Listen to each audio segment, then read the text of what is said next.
Now, storing a different type of data is almost like storing a variable with a different type of data, and you can see that we've got a really extensive list of data inside here. Now, through the tutorials that I'm going to be taking you through, we're not going to be focusing on lots of different types of data, but they're for you to play around with and match them to your suitability when you go on and develop further applications. Now, the ID, remember, is a number that auto-increments to give each row a unique value, and you'll see how that works in a moment if you don't quite understand it yet. So what I'm going to do is I'm going to choose this as a type int because it's an integer. You can also have things like tiny int, small int, medium int, big int, so they're all different types of numeric data values, decimal, float, double as well. So I'm going to choose int for this. You can even choose something like small int or medium int. However, if you expect, say, 100 users on your website, this is fine. However, if you're going to be taking into the millions, then you're going to need to stick with int. Okay, so length values we don't need to worry about. Default we don't need to worry about in this case because ID is going to be incrementing. The two we need to focus on in this case are the index. Now remember I said that primary keys is the field or the column that's the unique column. So we have specified unique column. This is the unique number column. And now we can tick auto increment, and this allows us to, every time we create a record, we are incrementing this value. So it'll start at 0 by default, and then when you create a record you'll have value 1, then 2, then 3. So you'll never have, this will never equal 0. So let's come along to username and password.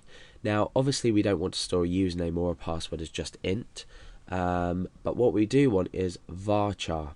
Now varchar stands for variable character.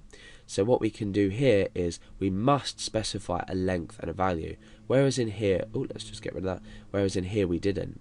So a username would typically be, say, no more than 30 characters, so we can specify this as 30. Password exactly the same, it might be less than 30 characters, but this is something you're going to have to specify in your program.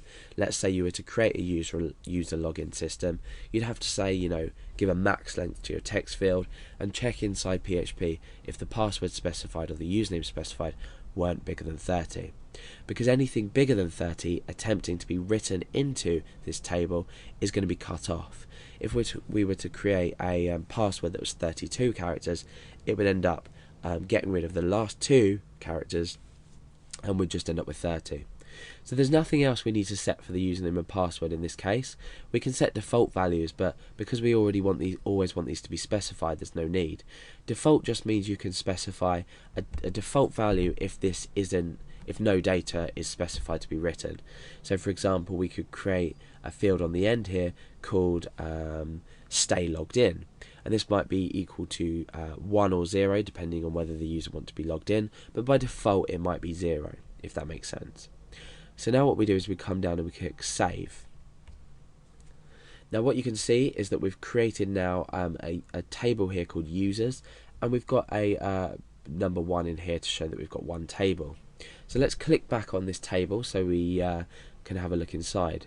Now you see we've got the information outlined here for us in a table. You can see the ID is underlined, which means it's a primary key, and we've got our type here.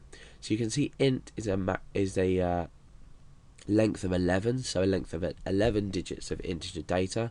This might be considered a bit too much, but like I said, if you were going to go into, say, millions of users, this is what you'd specify. Otherwise you could go for something smaller.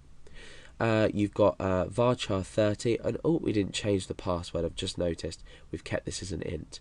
So this is a good time to show how we're going to edit some of our values. You can check each value that you want to edit and perform an operation underneath here. So for example, at the moment I just want to edit password, and I'm going to click on this change thing here. It's a little pencil. So now it's given me just this password on its own, where I can change the type of it to varchar, and I can come down and I can click save. Okay, so that's saved now. That you can see it's updated that. We've got everything in here. You can also individually edit each one. So you can see that we've got extra here, we've got auto increment. Now how do we go about inserting some data into this table, because at the moment we've got the table but we've got no data. Now this would usually be done for PHP. If you were, say, registering users, you'd be inserting this data from PHP. Once the form has been checked, for example, you'd insert the username and password. However, we can do it manually from phpMyAdmin if we wish to do so. So I'm going to click on Insert, and I'm going to scroll along a bit. And ID we can leave blank, because remember, this is an auto incremented field. We can specify it being left blank and it will automatically update for us. We've got username and password. So let's enter a username and let's enter a password. What we can also do is specify the amount of rows we want to insert. So we can say restart insertation with 40 rows, for example. But for now, I'm just going to insert the data Alex and password, and I'm just going to click go.